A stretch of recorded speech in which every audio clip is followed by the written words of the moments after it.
In 3, 2, 1. Here's your Growing Wisdom Minute for Thursday, the 2nd of April. Let's talk backdoor cold fronts because it's been really a big influencer of our weather as of late. You probably noticed yesterday's temperatures in the 60s near 70. Today I'm forecasting temperatures near 40.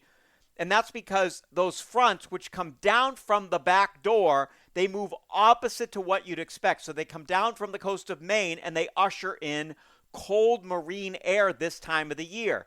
When we're on the right side or the eastern side of the backdoor front, temperatures will stay in the upper 30s to mid 40s. When we go to the left side or the southwest side of the front, temperatures can go into the 60s, 70s, and even near 80. So you can have these 40-degree differences between, say, Boston and New York City, all on the other side of the backdoor front. Now, once we get into May and June and July, the temperatures on either side of the front are not as dramatic. So those are when we see days where we might be in the 80s and 90s and then fall back to the 70s on the other side of a backdoor front. But this time of the year, huge differences with big differences in air masses. For GBH News, I'm Dave Epstein.